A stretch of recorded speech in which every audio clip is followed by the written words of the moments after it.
Bueno, y esta última parte de la clase, como les anticipé, la vamos a usar para empezar a tomar contacto con la definición de conjuntos compactos que, como ya les dije, es muy crucial para el desarrollo de nuestra teoría posterior. Recuerden que habíamos definido ya qué quería decir que un conjunto fuese compacto. Habíamos dicho que un conjunto es compacto si es simultáneamente cerrado y acotado. Cerrado quiere decir que su complemento es abierto o equivalentemente que contiene a todos sus puntos de acumulación o equivalentemente que coincide con su clausura. Y acotado que cabe en un entorno suficientemente grande alrededor del cero, digamos, o de cualquier punto. Entonces un conjunto compacto es algo que no es que se extiende infinitamente, está acotado y contiene a todos sus puntos de acumulación y su complemento es un conjunto abierto. Vamos a ver algunos ejemplos. ¿Qué pasa si yo tomo un entorno cualquiera alrededor del punto Z0 y radio R, genéricos? Ese es un conjunto abierto y no es cerrado porque me refiero al entorno, ¿no? No a la clausura, sino al entorno. El entorno no contiene su frontera, por lo tanto no es un conjunto cerrado. Sin embargo, si lo clausuro, recuerden que la operación de clausura producía siempre un conjunto cerrado. Por lo tanto, la clausura de cualquier entorno es un conjunto cerrado y es acotado porque, por ejemplo, cabe en el entorno del radio el doble de R alrededor del mismo Z0. Así que efectivamente es un conjunto compacto. Pensemos ahora en otro ejemplo, la clausura del primer cuadrante, es decir, este, tomo el primer cuadrante estrictamente, que son los números complejos con parte real mayor que cero y parte imaginaria mayor que cero, lo clausuro, lo cual quiere decir parte real mayor o igual que cero, parte imaginaria mayor o igual que cero, y ese es un conjunto cerrado como cualquier clausura. Sin embargo, no es acotado, no cabe en ningún entorno alrededor de ningún punto, porque es un conjunto eh, con diámetro, digamos, infinito. Así que es un conjunto no compacto. Como digo, es cerrado, pero no acotado. Este otro ejemplo ya se nos ha presentado en alguna clase anterior. Recordarán ustedes que es la familia de todos los de aquellos complejos con módulo 1 sobre n, con n un entero positivo, o sea, 1, un medio, un tercio, un cuarto, etc. Y argumento pi sobre 4. Es decir, era una familia de puntos que se venían aproximando por la diagonal principal hasta el cero, cada vez más cerquita del cero. Y los puntos para n adecuadamente grandes estaban tan cerca del cero como uno quisiera, arbitrariamente cerca del cero. Ese conjunto no va a ser compacto porque si bien es acotado, es decir, fíjense, el módulo más grande que tiene un complejo en este conjunto es cuando n es igual a 1, porque acá n está en el denominador, así que el módulo del complejo, que es 1 sobre n, lo más grande que puede hacer es cuando n es igual a 1, o sea 1, y por lo tanto cabe, por ejemplo, en el entorno del radio 2 alrededor de 0. Pero no es cerrado. ¿Por qué? Porque justamente el 0 es un punto de acumulación y de hecho es el único, y sin embargo no está en el conjunto, así que no es cerrado. Por lo tanto, no es compacto. Otro ejemplo es ese mismo que acabo de decir, excepto que ahora le agreguemos el 0. Con eso lo hemos hecho cerrado al conjunto, porque el único punto de acumulación que había era el C en este, digamos, en el del ejemplo anterior era el 0, lo agreguemos al 0, nos pasamos a un conjunto que no tiene otro punto de acumulación, por lo tanto, el único punto de acumulación de este conjunto es el 0 y el 0 es cerrado. Equivalentemente podemos ver que el complemento de este conjunto es un abierto. Y es acotado, como les dije, así que porque digamos cabe en el entorno del radio 2, digamos alrededor del 0, por ejemplo, entonces es un ejemplo de conjunto compacto. Acá hay una clase importante de conjuntos compactos, los rectángulos. Por lo menos nosotros ahora, por facilidad, vamos a considerar los rectángulos con lados paralelos a los ejes. ¿Cómo se caracteriza un rectángulo? Uno toma 4 números reales, digamos A, B, C y D, con A menor que B y C menor que D, y plantea el conjunto de los complejos, cuya parte real está entre A y B, pudiendo ser A o pudiendo ser B, y cuya parte imaginaria es mayor o igual que C y menor o igual que D. Eso daría, como ustedes se imaginan, el rectángulo con, digamos, determinado por las rectas horizontales que pasan por A y por B y por las rectas verticales, perdón, al revés, por las rectas verticales que pasan por A y por B y por las rectas horizontales por C y por D.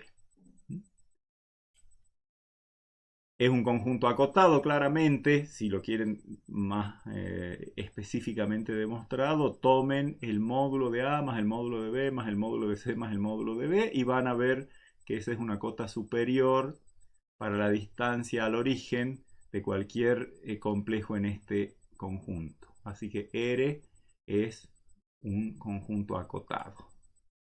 Y también es cerrado por las desigualdades que incluyen la posibilidad de igualdad en los 4 bordes. ¿Sí?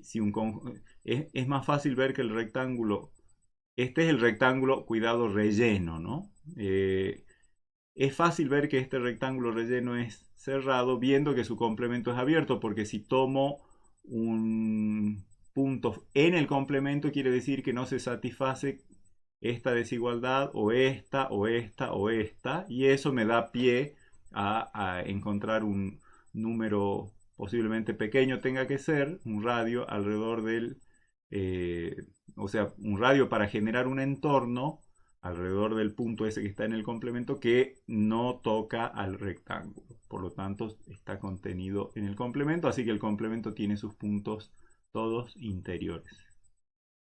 Y por lo tanto, y lo voy a dibujar, lo voy a escribir así para que nos acordemos, los rectángulos, esto quiere decir el borde rectangular y su relleno, es un conjunto compacto. Ustedes se podrán preguntar, ¿y qué pasa con el borde rectangular sin el relleno? También es compacto, es cerrado y es acotado, así que también sería un compacto, pero me interesa destacar que los rectángulos rellenos son compactos porque los rectángulos rellenos van a ser importantes para nuestros desarrollos teóricos.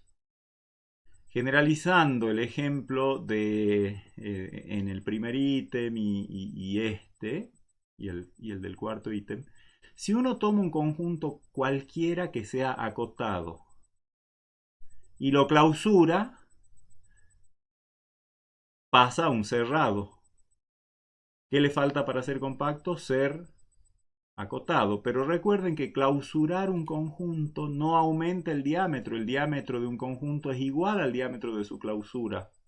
Por lo tanto, no pasamos de un conjunto acotado al clausurar a un conjunto no acotado. Seguimos con un conjunto acotado. Y entonces, toda vez que yo tomo un conjunto acotado y lo clausuro, obtengo un ejemplo de conjunto compacto.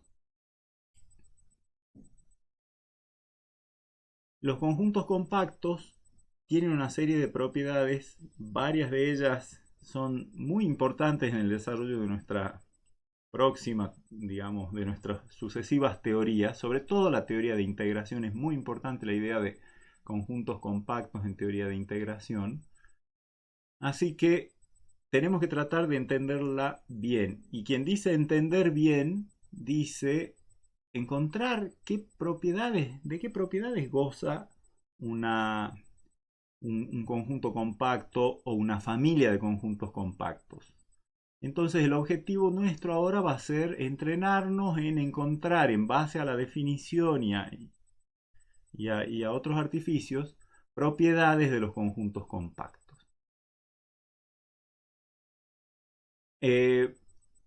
Supongamos que acá hay un primer resultado preliminar que podría haber sido, digamos, podría ser conocido por ustedes, podría ser demostrado en otros contextos previos, pero bueno, por las dudas lo vamos a hacer acá.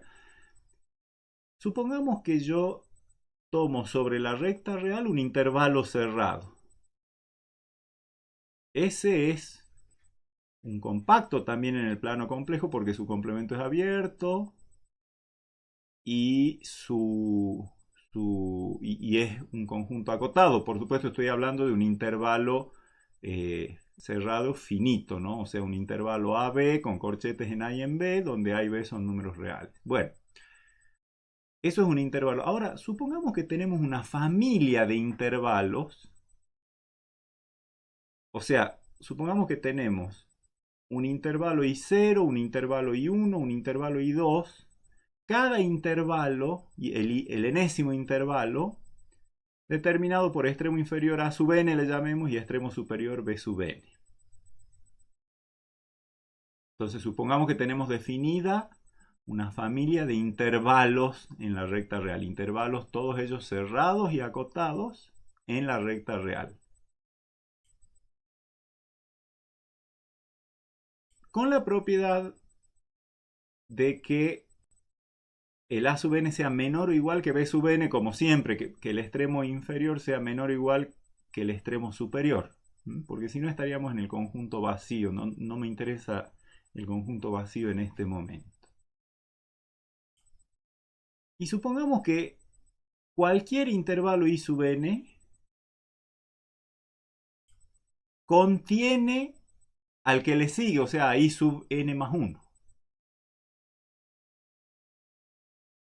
Por lo tanto, I sub n es más grande que I sub n más 1, que a su vez va a ser más grande que I sub n más 2, y así. O sea, acá tenemos una familia de intervalos, todos encajados se llama, contenido cada uno en su anterior.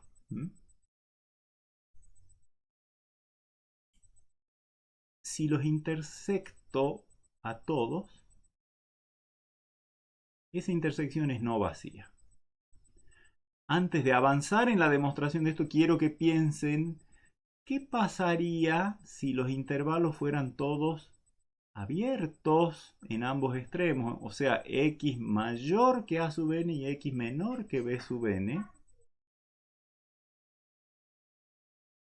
Podría ocurrir, piensen en los intervalos todos con extremo izquierdo en el 0 y extremo derecho en 1 sobre n, digamos 1, un medio, un cuarto, un tercio, un cuarto, un quinto, etc. Esa intersección va a ser vacía. Sin embargo, si los intervalos son cerrados, la historia es que no. La intersección de intervalos cerrados, encajados, infinitos, porque la gracia es, si yo tengo conjuntos, una cantidad finita de conjuntos contenidos uno dentro de otro, por supuesto que la intersección va a ser el más chico, pero cuando tengo infinitos conjuntos puede pasar cualquier cosa. Entonces, cuando los intervalos son de tipo cerrado en ambos extremos, la intersección seguro que es no vacía. Este es un resultado no del campo complejo, sino de los números reales. Pero vamos a ver su demostración y vamos a ver después cómo nos sirve para decir cosas sobre el conjunto de los números complejos. ¿Sí?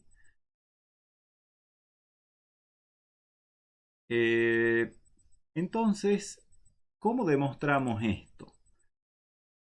Bueno, fíjense que ya que cada intervalo contiene al que le sigue, o sea, I sub n más 1 es un subconjunto de I sub n, por supuesto que el extremo izquierdo de I sub n más 1 no puede estar a la izquierda del de I sub n. Con el derecho, el extremo derecho de I sub n más 1 no puede estar a la derecha de I sub n. Total que A sub n tiene que ser menor o igual que A sub n más 1. ¿Sí? El extremo izquierdo de este intervalo tiene que estar a la izquierda del extremo izquierdo de este intervalo. El A sub n más 1 ya sabemos que es menor o igual que B sub n más 1. Extremo inferior del intervalo n más 1 no va a superar al extremo superior. de ese mismo intervalo. Y el extremo derecho del intervalo n más 1, para esta contención ser verdadera, tiene que ocurrir que sea menor o igual que b sub n. Y eso tiene que ocurrir para cualquier número natural. O sea, los extremos izquierdos van creciendo, los extremos derechos van decreciendo. O sea, la sucesión de extremos izquierdos de intervalos es creciente y la sucesión de extremos derechos es decreciente.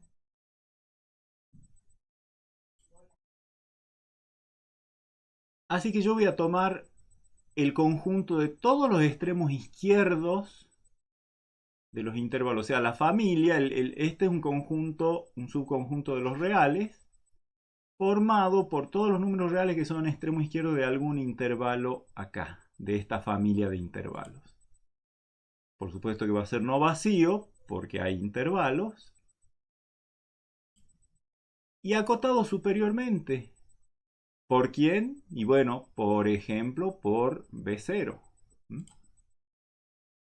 Porque el intervalo 0 tiene un A0 extremo izquierdo, a B0 extremo derecho, y de ahí en más, todos los sucesivos intervalos que vienen van cayendo dentro de ese intervalo, así que ningún extremo izquierdo puede superar a B0.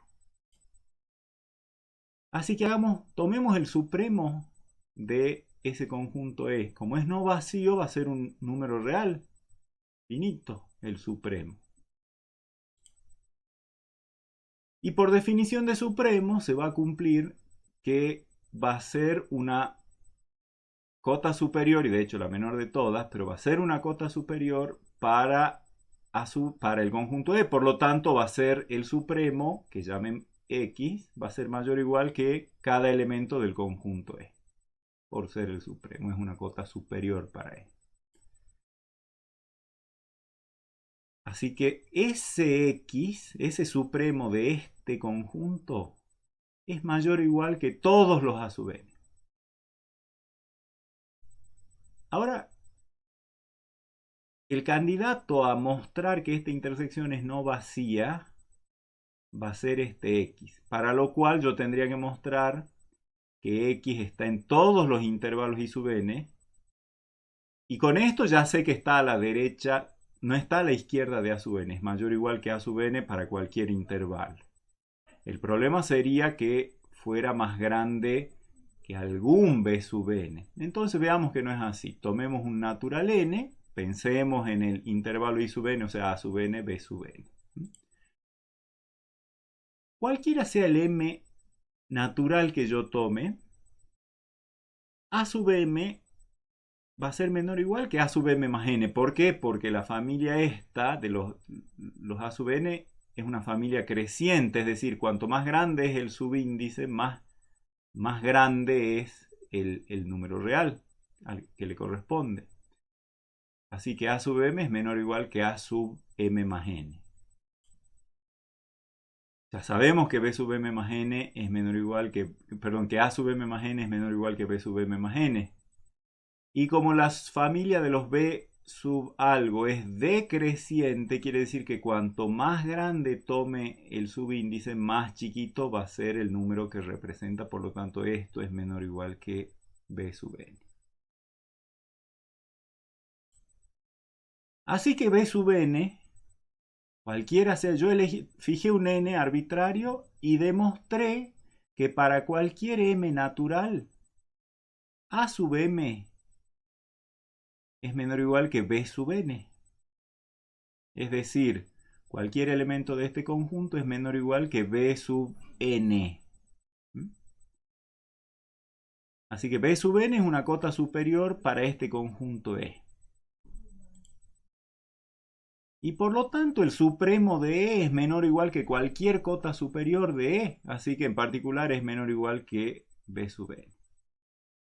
O sea que X, aparte de ser mayor o igual que cualquiera de los A sub n, es menor o igual que cualquiera de los B sub n.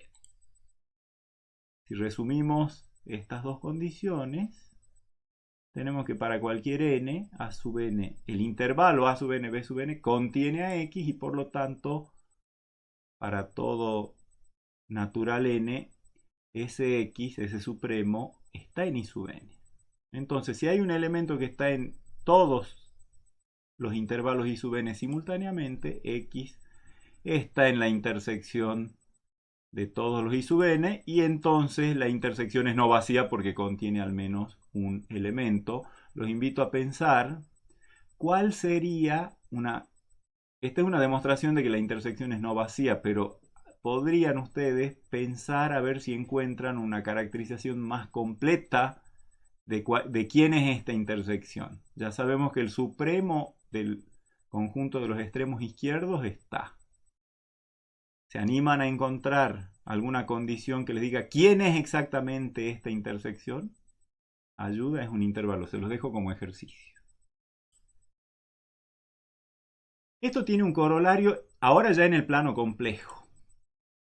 Supongamos que yo tengo ahora una familia de rectángulos en el plano complejo, una familia encajada de rectángulos en el plano complejo. ¿Eso qué querrá decir? Que para cada número natural n yo tengo un rectángulo, el enésimo rectángulo, determinado por coordenada vertical izquierda, la recta vertical que pasa por a sub n, la derecha, la recta vertical que pasa por b sub n, coordenada horizontal inferior, la recta horizontal que pasa por c sub n, y la superior es la recta vertical que pasa por d sub n. O sea, el rectángulo comprendido entre a sub n, b sub n en el rango, digamos, de variación de la parte real, y por c sub n y d sub n en el rango de variación de la parte imaginaria. Por supuesto que para que sean rectángulos, a sub n que sea menor o igual que b sub n, y c sub n que sea menor o igual que d sub n.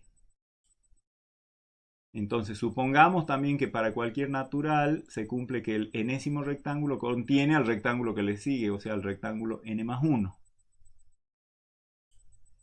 Resulta que la intersección de todos esos infinitos rectángulos es no vacía.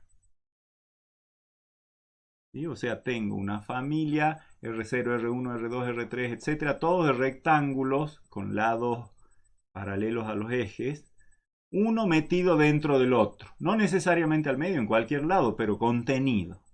Son rectángulos todos ellos rellenos. Bueno, entonces la intersección es no vacía. La intersección de rectángulos rellenos junto con el borde encajados es no vacía. ¿Cómo demostramos eso? Por supuesto que vamos a usar el resultado de recién. Para cada número natural vamos a definir la proyección del rectángulo enésimo sobre el eje horizontal, o sea, sobre el eje real. En otras palabras, hago que i sub n sea el conjunto de los números reales que están entre a sub n y b sub n, entre el extremo izquierdo de variación de la parte real del enésimo rectángulo y el extremo derecho.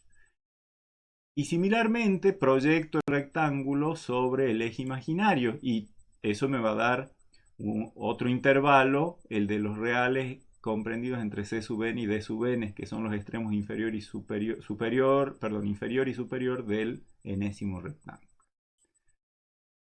Dado que un rectángulo contiene al que le sigue, va a resultar que el intervalo proyección del enésimo rectángulo va a contener al intervalo proyección sobre el eje real del rectángulo que le sigue.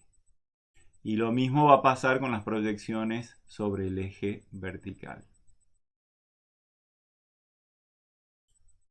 Y por lo tanto, por el resultado que hemos demostrado previamente para intervalos encajados de números reales, hay un punto, hay un número real que está en la intersección de todos los i sub n, le llamemos x, y hay un número real, le llamemos y, que está en la intersección de todas las proyecciones verticales de los rectángulos, en los que hemos llamado i'N.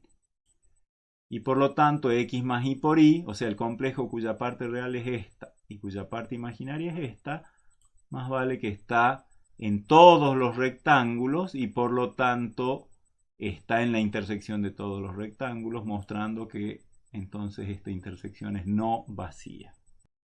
Así que entonces nos tiene que quedar claro que cuando yo tengo una familia infinita de rectángulos, infinita tantos rectángulos como números naturales haya, y que esa familia infinita de rectángulos estén encajados uno en otro, la intersección de todos ellos es no vacía. Ese es un resultado que nos va a ser útil, en particular la clase que viene, para poder deducir varias propiedades de los conjuntos compactos y caracterizarlos de otras maneras. Nos estamos viendo la clase que viene entonces.